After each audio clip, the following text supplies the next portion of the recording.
काय माऊली?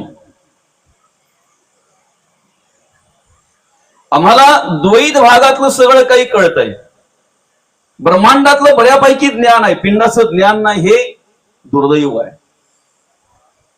मला सांगा, तुम्ही 6 दिवस बाजार करता आणि 1 दिवस कामाला जाता का? काय 6 दिवस काम करता आणि मग 1 दिवस बाजार करता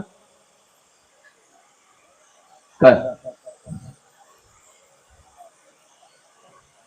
आम्ही 6 दिवस नोकरी करतोय, काम करतोय, काबाड कष्ट करतोय, त्या 6 दिवसाचं जे मोबदला मिळेल ना, तो मोबदला मिळाला की मग 1 दिवस आम्ही बाजार करतोय.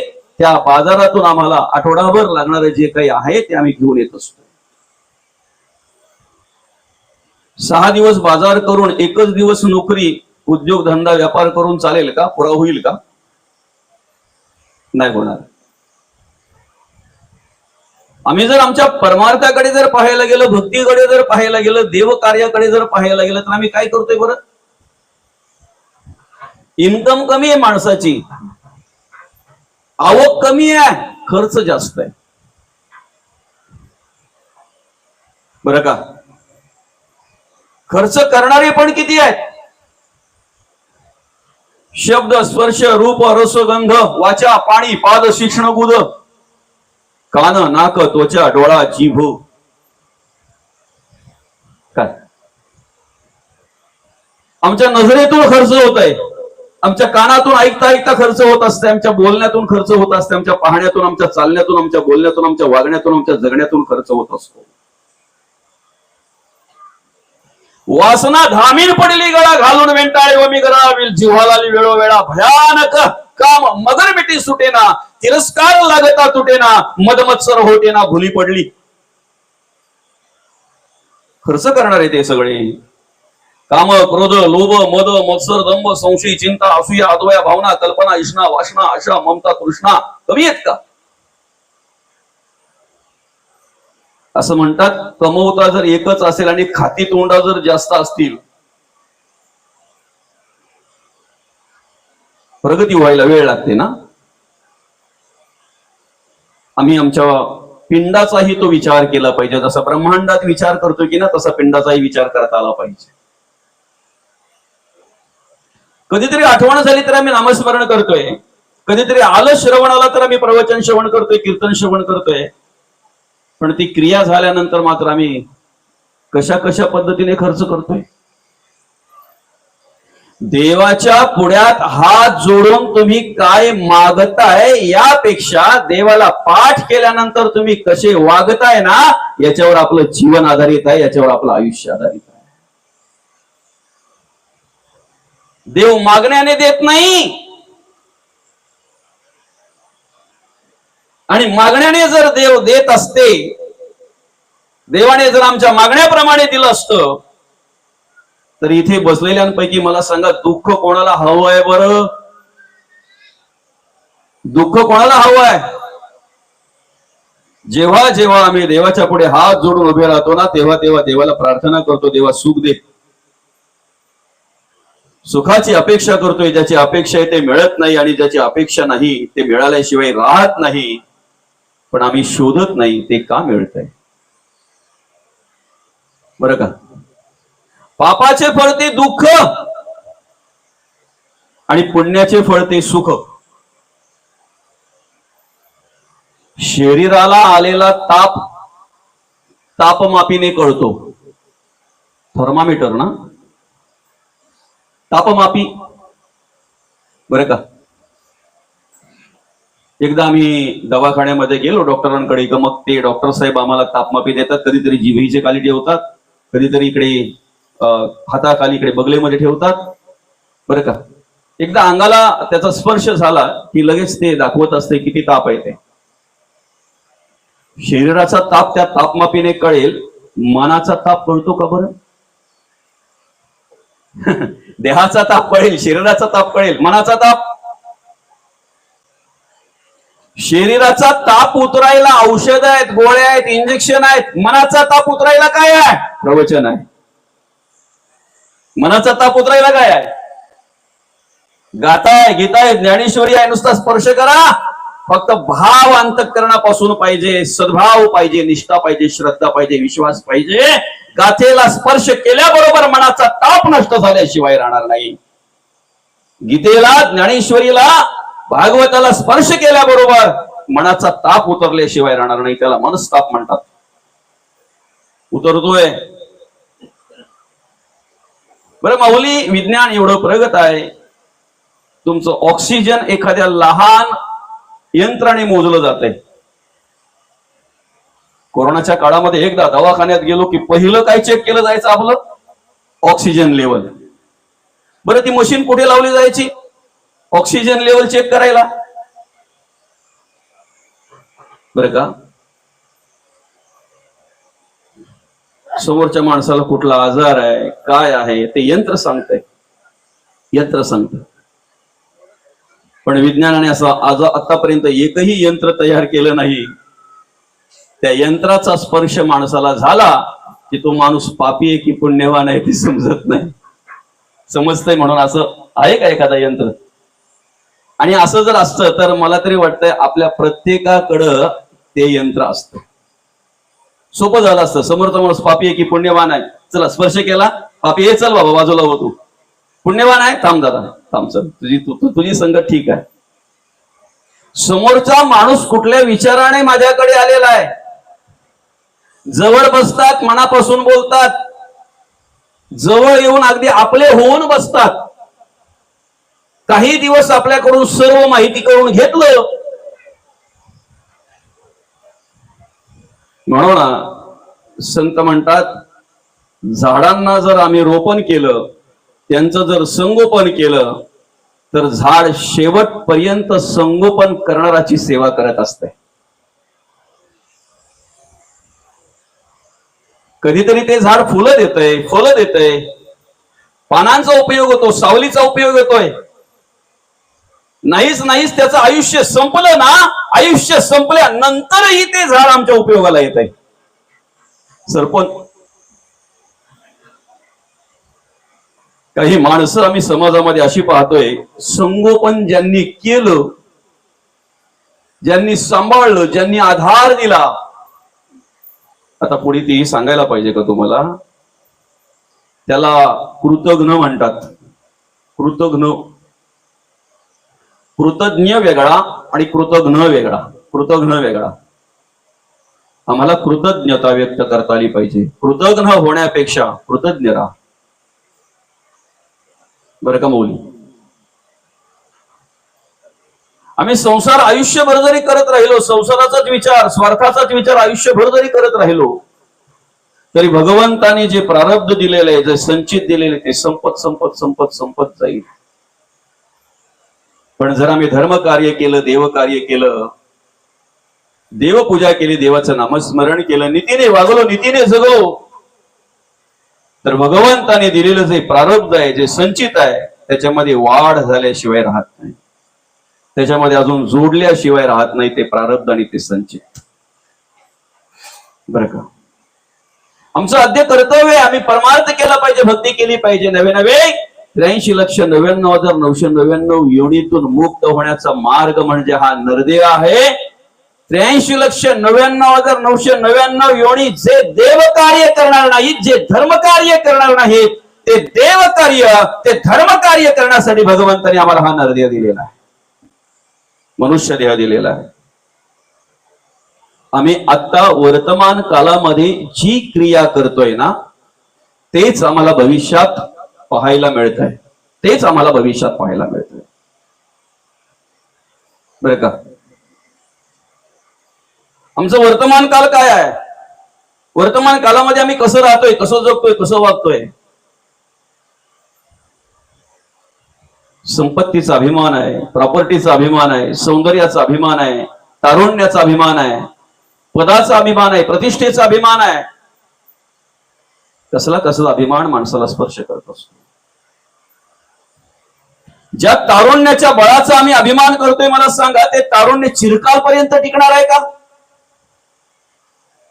चिरकालपर्यंत टिकणार आहे? जे संपत्तीचा आम्ही अभिमान करतोय ती संपत्ती चिरकालपर्यंत टिकणार आहे का? ऐसी ही सृष्टीची चाली संपत्ती दुपारची सावली म्हटलेला आहे.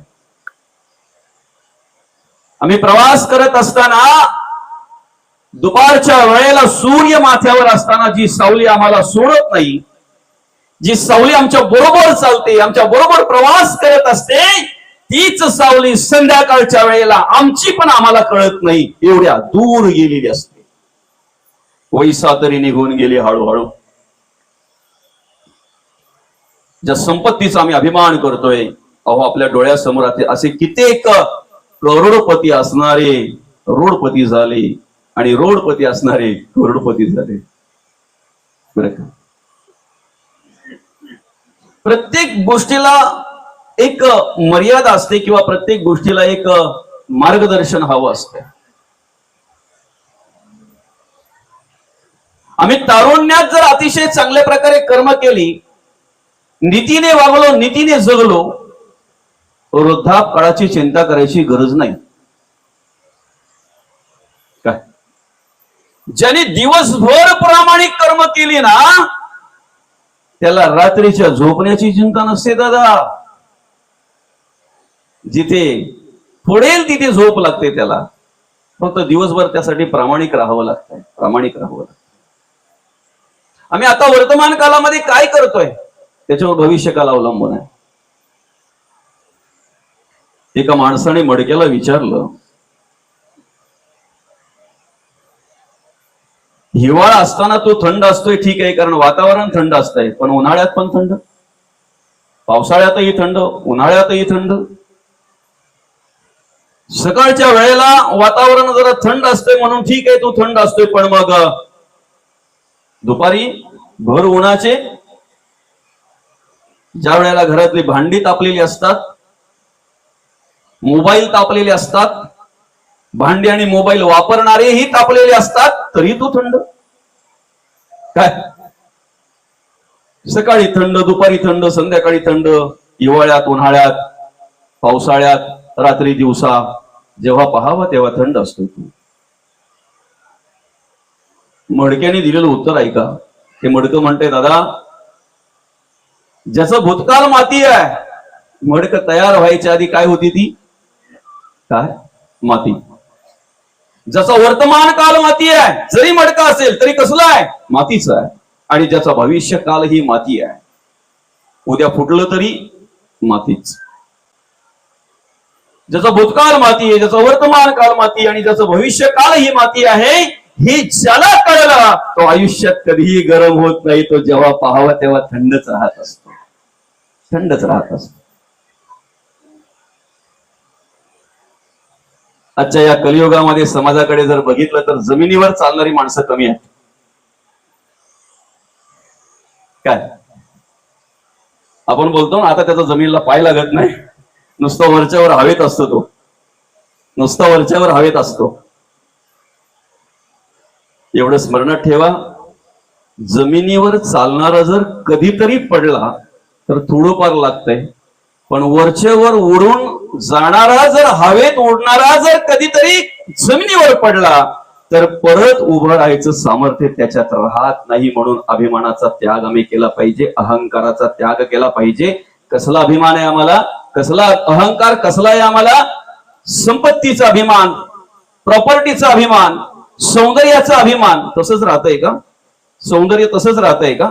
तारुण्याचा अभिमान तसंच राहतंय का? अजून पुढे सांगतो ना तुम्हाला, सोयऱ्यांचा अभिमान, मित्रांचा अभिमान, बाईचा अभिमान, मुलांचा अभिमान, बरं का, घराचा अभिमान. इकडे संत ओळख करून देतात, नाही कोणाची कोणी तुझे नव्हे रे, कोणी अंतीच असेल ऐकला रे प्राण्या मासे मासे म्हणून. बंधू कोणाची, बहीण कोणाची, कोण कोणाचे सगळे सोयरे, मेल्या पाठी सर्वच राहील, तुटतील धागे दोरे प्राण्या मायेचा बाजार. दुदिसाची तुझी जवानी नाही पुढे टिकणार रे, वृद्धपण येता जवळी वैद्य काय करणार, प्राण्या मायेचा बाजार. नाही कोणाचे कोणी तुझे नव्हे रे कोणी. आज सगळे आपल्या बरोबर आहेत माऊली, सगळे बरोबर आहेत. एकदा रिक्षातून उतरले पप्पा एवढं मुलांना माहिती झालं की अर्ध्या रस्त्याला ती मुलं त्या पप्पांना घ्यायला जातात. तो बोलतो पण किती प्रेम आहे माझ्यावर बघा माझ्या पोरांचा. पण त्याला हे कळत नाही पिशवी घेतली की पोरं रिटर्न होतात. प्रेम पिशवीवर आहे की बापावर आहे. जेव्हा आपले हातपाय थकतात ना, आपण ही थकतोय ना, तेव्हा त्या थकलेल्या माणसाला कळतंय आतापर्यंत प्रेम करणारे कोणावर प्रेम करत होते, कशावर प्रेम करत होते. जग हे सारे दिल्या घेतल्याचे. मला सांगा ज्याचा अभिमान आपण करतोय मरणोत्तरच्या प्रवासामध्ये त्यापैकी काही आहे का? पैसा. राजा असता मृत्यूला 1,00,000 कोटी कबूल झाला तरी सोडीना तयाला मृत्यू काही. किती तयार व्हा किती कबूल व्हा सोडणार नाही. तिथे लाच चालत नाही, तिथे ओळख चालत नाही, कुठल्या तरी एखाद्या अधिकाराचं नाव घेऊन तिथे चालणार नाही. कोणाची तरी ओळख सांगून चालेल का? नाही. संपत्ती साधन दौलत, अमक्या अमक्याचा जावई आहे मी, अमक्या अमक्याचा सासरा आहे मी, अमक्या अमक्याचा मेवणा आहे मी, माझा मेवणा अमका अमका आहे, चालेल का समोर? तिथे तिथे काही नाही दादा. करोड रुपयाचा जरी बंगला असेल तरी शेवटची आंघोळ मात्र अंगण्यातच आहे. आता 10,000चे कपडे तुम्ही घालत असाल, वापरत असाल, शेवटचा मांजरपाट आणि त्याच्यामध्ये क्वालिटी नसते, हे लक्षात ठेवा. नेत्यालाही तोच आणि कार्यकर्त्यालाही तोच, मालकालाही तोच आणि नोकरालाही तोच, क्वालिटी नाही. अभिमान कसला आहे मग, अहंकार कसला? ठीक आहे माऊली, प्रापंचिक माणसं जी आहेत, संसारिक माणसं जी आहेत, त्यांच्याकडे अभिमान आहे, अहंकार आहे वेगवेगळ्या गोष्टीचा, पण परमार्थिक माणसाकडे सुद्धा कसला? मी ज्ञानी आहे, मी पंडित आहे, माझा अभ्यास आहे, माझं वाचन आहे, माझं पाठांतर आहे, मला सगळं कळतंय, समजाचं काहीच कळत नाही. एखादा जर म्हणत असेल ना मला सगळं कळतंय, आपण समजत याला काहीच कळत नाही. माणसाला बर्बाद करायला दुसरं काही लागत नाही. मला सांगा लोखंडाला बर्बाद करायला वेगळं काही करावं लागतंय का? लोखंडाचा गंजच लोखंडाला बर्बाद करत असतो, संपवत असतो. लोखंडाला संपवण्यासाठी वेगळं काही करावं लागत नाही, लोखंडाचा गंजच लोखंडाला संपवत असतो. तसा माणसाचा अभिमान अहंकारच माणसाला संपवत असतो, कोणाला काही करायची गरज लागत नाही. ऐक सज्जना मनमोहना संपत्ती पाहता कोणाची, जाईल काया जाईल माया उसनी आली पाचांची. रावण ज्ञानी पण अभिमानी. काय म्हटलेलं आहे? लंका त्याची सोन्याची गेली, काही राहिलं नाही, काही राहिलं नाही. नाव पण शिल्लक राहिलं नाही, नावही शिल्लक राहिलं नाही. परमार्थातला पहिला अलंकार जर कुठला असेल तर तो म्हणजेच नम्रता आहे. नम्रता हा परमार्थातला पहिला अलंकार आहे.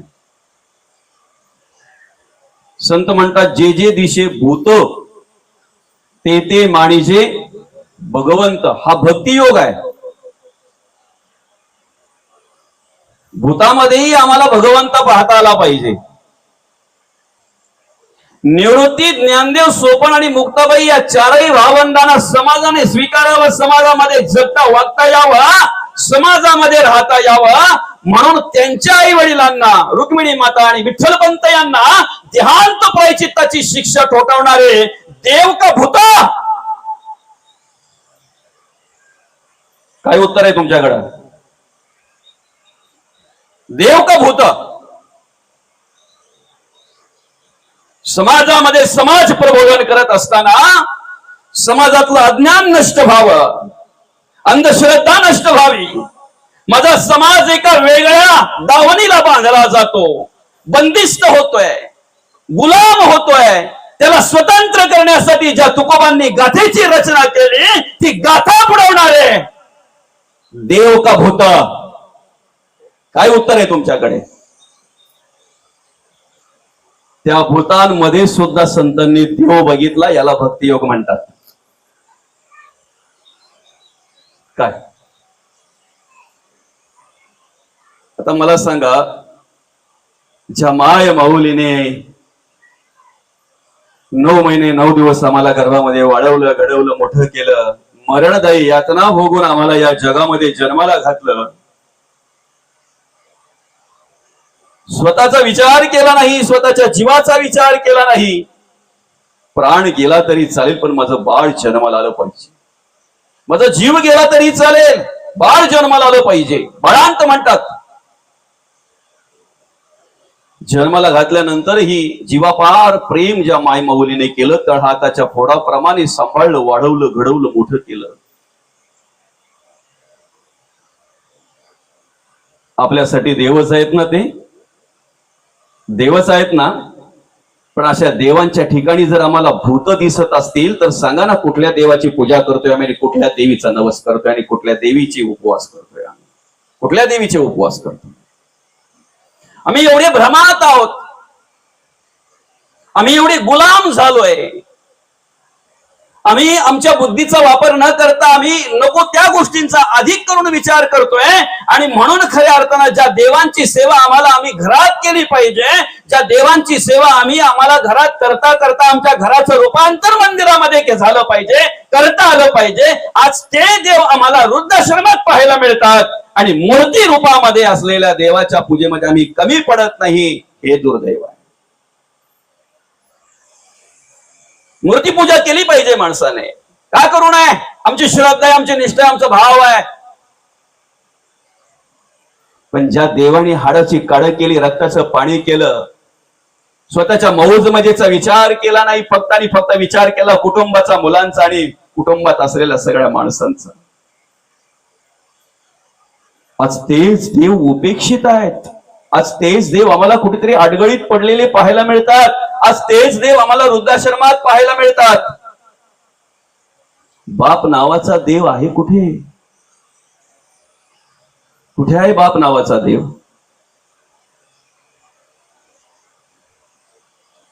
ह्या देवांमध्ये जर आम्हाला भूत दिसत असतील तर अजून आमची दृष्टी साफ नाही. भक्तियोग कशाला म्हटलेला आहे? भूतामध्ये देव दिसला पाहिजे. संतांना ज्यांनी त्रास दिला ना, तुकोबांना कीर्तनात जाऊन मारलं त्यांनी, कर्मभ्रष्ट लोकांनी, धर्मभ्रष्ट लोकांनी तुकोबांना कीर्तनात जाऊन मारलं. द्वेष नाही केला, मत्सर नाही केला, तिरस्कार नाही केला. परिवर्तन घडवण्यासाठी प्रयत्न केले. ज्ञानेश्वरीची रचना झाली, भावार्थ दीपिका अर्थात अमृतानुभव, चांगदेव 65 हरिपाठ ग्रंथाची रचना झाली. जे कार्य करायचं ते कार्य साध्य झालं. आणि मग श्री गुरूंकडे ज्या वेळेला मागायची वेळ आली, निरोप घ्यायची वेळ आली, त्या वेळेला माऊली मागताय विश्वात्मक देवाकडे विश्वासाठी केलेली विश्व प्रार्थना म्हणजे पसायदान. काय मागितलंय? जे खडांची वेंकटी सांडो, तया सत्कर्म रती वाढो, भूता परस्परे जडो मैत्र जीवांचे. याला भक्ती म्हणतात, याला परमार्थ म्हणतात. ज्या दिवशी आम्हाला खऱ्या अर्थानं माणसात देव कळेल ना, त्या दिवशी मंदिरातल्या हे देवाची कृपा आमच्यावर झाल्याशिवाय राहणार नाही. तीर्थक्षेत्री असलेल्या देवाची कृपा आमच्यावर झाल्याशिवाय राहणार नाही. तो देव आम्हाला कळायला पाहिजे. माणसाने माणसासारखं वागावं म्हणून संतांनी प्रयत्न केलेला आहे. बघा जरा, तसं तरी जमलं तरी भरपूर झालं, तेवढं जमलं तरी भरपूर झालं बरं का. तेवढं जमलं तरी भरपूर झालं. भक्ती त्याला म्हणतात, परमार्थ त्याला म्हणतात. ज्या वेळेला भुकेल्याची भूक आम्ही जाणू, तहानल्याची तहान आम्ही जाणू. जिथे गरज आहे तिथे अन्नदान करू आणि जिथे गरज आहे तिथे वस्त्रदान करू. उद्या जर पाऊस पडला तर एखाद्याच्या डोक्यावर जर छत्री नसेल तर त्याला आम्हाला छत्री देता आली पाहिजे. उन्हातानामध्ये कितीतरी मुलं आम्हाला अशी रस्त्यामध्ये पायी चालताना पाहायला मिळतात. पायाला फोड आलेल्या अवस्थेमध्ये उन्हातानात रखरखत्या उन्हात चालताना पाहायला मिळतात. त्यांना चप्पल द्यायची सद्बुद्धी आम्हाला उत्पन्न होत नाही. ज्या दिवशी आम्हाला त्यांना चप्पल द्यायची सद्बुद्धी उत्पन्न होईल ना, त्या दिवशी खऱ्या अर्थानं देवपूजा आणि भक्ती आमच्याकडून घडते असं म्हणायला हरकत नाही.